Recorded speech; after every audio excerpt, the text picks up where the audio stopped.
Ever feel like you're piloting a spacecraft through like a completely unknown part of the galaxy? I can see that. I mean, as a member of the U.S. Space Force, that's going to be a Tuesday, right? It's not too far off. But good news is, you're not alone out there.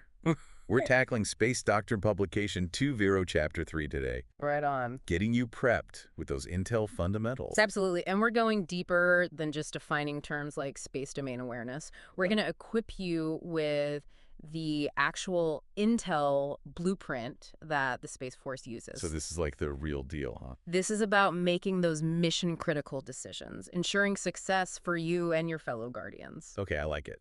So think of it as like going from boot camp to strategic command. I like the way you think. All right, well then buckle up because this is about to get really interesting, folks. So let's talk about why these disciplines, why understanding them is so mission critical. Well, it all comes down to being able to really clearly see the space operational environment. So you can imagine like a massive puzzle. It's always changing. And every single piece of information that you gather, whether it's satellite imagery or even something like intercepted communications, Wow. that helps you put this puzzle together. It helps you see those threats and opportunities. So it's not just knowing that there's a random satellite up there. It's got to be more about its purpose, what it can do, and who's controlling it. You hit the nail on the head. It's about anticipating that next move. Right. Whether it's a potential adversary, maybe they're moving a satellite into a more strategic position, Okay. or maybe it's a piece of debris that's on a collision course with some vital infrastructure. All right. These disciplines that we're going to be talking about today, they're the tools that are going to let you do that. I see how that all ties together, yeah. Yeah. But let's unpack these Intel disciplines one at a time. And I think first up, we've got GONT, right? That's right. Geospatial intelligence. It's a mouthful. It is. But think of it this way. GOINT is basically like having this bird's eye view of both Earth and space. Yeah. So using imagery, geospatial data, you can actually see what's going on. So are we talking about satellites? Like all super high-tech classified stuff? Not necessarily. The Space Force is really cool because they utilize both the classified stuff and commercial imagery. Oh. So they're pulling from all these different sources. That way they can be sure they've got, the full picture as much as possible. Yeah. Pretty resourceful. Yeah. So how does GeoAnt actually translate into like actionable intel? So let's say you're monitoring for like some potential threats. What happens? So let's say there's a satellite and it belongs to someone we're maybe a little suspicious of. Okay. And it starts changing its orbit. Okay. Like not in a way that we were expecting. GeoAnt would be able to pick up on that. Oh, wow. That would be a big red flag to analysts.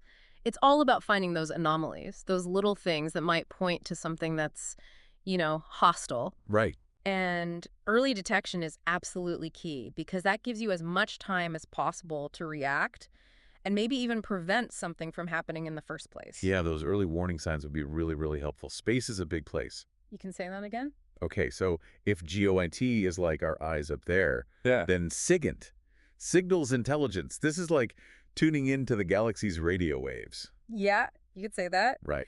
SIGINT is all about intercepting and analyzing signals. Could be radio communications, radar emissions, even stuff like telemetry data from those satellites. So we're talking about like listening in on the chatter between, let's say, an adversary's ground control and their satellites. Yeah, you got it. Wow. And while, figuring out those signals can be really complicated, it can tell you a lot about their capabilities, what they're planning to do, even their next steps. That's amazing. I bet this has to tie in really closely with other intelligence agencies. Oh, absolutely. The Space Force works directly with agencies like the NSA. Right, of course. The National Security Agency, to use their know-how in signals intelligence. So it's a real team effort combining all their knowledge, all their resources to make sure we've got that complete understanding of what's going on in space. Total team effort. Yeah, makes sense. Okay, so moving on to our next discipline, and this one sounds especially interesting. Mason-T, measurement and signature intelligence. What is that?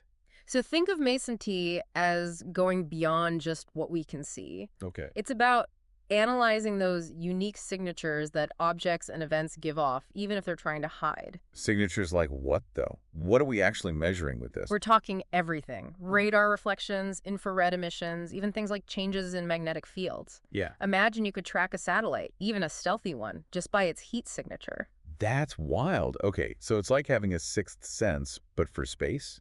Yeah, in a way. But how does that actually work, practically speaking? Okay, so let's say you need to track a piece of space debris. Mascent can tell you how big it is, what it's made of, and even predict where it's going to go with crazy accuracy. And that's crucial when you're trying to keep our stuff up there safe, especially with all the junk that's in orbit these days. Yeah, no kidding. Right. It's a big problem. Yeah. So Mascent it sounds like it's essential for maintaining space domain awareness. Yeah. And preventing, like you said, possible collisions. Exactly. Okay. So now we're going to switch gears a little bit to a discipline that feels a lot more, I don't know, down to earth. Okay. But I have a feeling it's just as important, OSINT, or open source intelligence. Right. So this is about information that's already out there, publicly available. Exactly. News articles, social media, that kind of thing. You got it. So OSINT is about taking that open source information and analyzing it. It's making connections between what we're seeing happening up in space and what people are saying and doing down here. I see how that would be incredibly useful. Yeah. But how do you sort through all that noise? Isn't there so much misinformation, propaganda, all that? Oh, absolutely. That's why people in OSINT are trained to look at information with a critical eye, looking at the source, what the context is, any potential biases. It's like being a digital detective. You're putting these clues together to get a clearer picture of what's going on, what an adversary might be planning, or if there are any new trends popping up. So OSINT isn't about just like blindly trusting everything you read online. It's more about reading between the lines. Exactly. Okay, so what's next on our list of intel tools? All right, let's talk about TechInt. Technical intelligence. This one gets into all the details of adversary technology. So, like, are we talking about getting our hands dirty with actual hardware here? Sometimes, literally, yeah. Imagine we recover a piece of debris, and we think it might be from an anti-satellite weapon test. Okay. TechInt experts would get that debris. They would analyze it, figure out how it works, what it can do, maybe even who made it. It's like reverse engineering. Oh, wow, that's intense. It's like some high-stakes forensics investigation. But instead of, like, a crime scene, it's space. That's a good way to put it. And what they learn from that is huge, because then we can develop countermeasures, protect our own technology, and stay ahead of the game, especially in the space race, which is always changing. Absolutely. Okay, and of course we can't forget about the human side of all of this.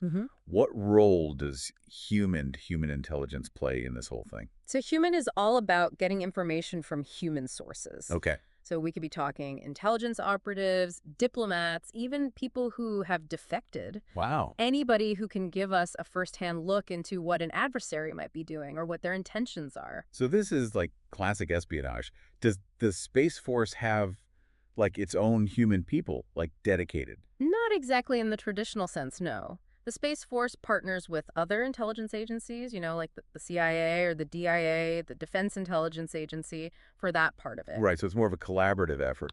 Absolutely. Even though the Space Force might not be out there running their own covert operations, they totally get how important HUMINT is, especially for understanding those human factors that play into everything that happens in space. It's all about putting those pieces together. Okay. Last but definitely not least, we have counterintelligence. All right, so think of counterintelligence as that defensive shield.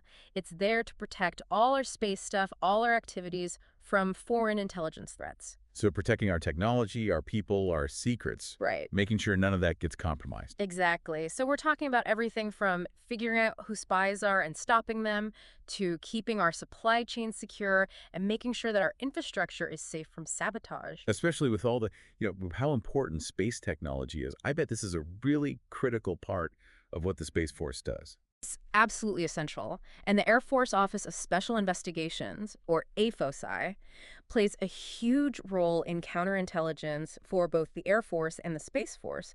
They're the ones investigating espionage, sabotage, terrorism, you name it, anything that could threaten the security of what we've got going on in space. So basically we've gone through this whole, like, I don't know, almost like a utility belt. Right, exactly. Of all these intelligence tools. Yeah. From tracking satellites with GeoIT to like uncovering secrets with human. It's amazing. It seems like the Space Force, I mean, it's not just about like blasting off rockets. No, not at all. It's about understanding all of this information about space. It really is. You have to be like masters of the information landscape. Absolutely. And it takes a team. You need a deep understanding of how each of these pieces, how each intelligence discipline feeds into that bigger mission, that space domain awareness. And it really struck me that knowing all of this is one thing, but like actually putting it all together, actually connecting those dots, Right. that's where the real magic happens. Exactly, exactly. That's where data fusion comes in. It's how you combine those insights from join, SIGINT, MASCINT, OSINT, TECHIN, HUMINT, Yeah, well, all of it counterintelligence to create this like much richer, deeper understanding of everything that's happening in space. so we're talking about taking every single piece of that puzzle Yeah. and actually being able to see the whole picture. Yeah, exactly. And think about it this way. Imagine trying to predict what an adversary is going to do, but all you're looking at is satellite images. You might see them moving a satellite Okay. to a different orbit, but you have no idea why. Right. You're just looking at a picture. But then with data fusion, Yeah. you can add in what you've learned from SIGINT, maybe what you've picked up on OSINT, even HUMINT sometimes. Okay, so you're getting a much clearer picture. Exactly. You might find out that they've been testing, I don't know, like a new jamming technology, or their leaders have been like talking a big game about space superiority, or you overhear their scientists saying that they're working on anti-satellite weapons. Yeah, then suddenly that satellite maneuver takes on a whole other, Totally different meaning. yeah, a whole different feeling. Exactly. Data fusion helps you see those patterns, connect those pieces of information that might seem totally random at first. And when you do that, you can anticipate things that you'd never even know to look for otherwise. So it's all about making those connections. It really is. That's amazing. Well, this has been incredible.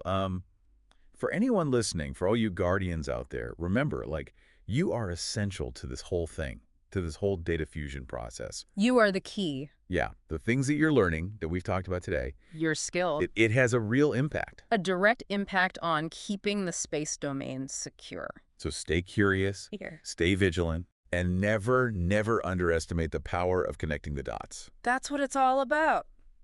Awesome. Well, until next time. See you later.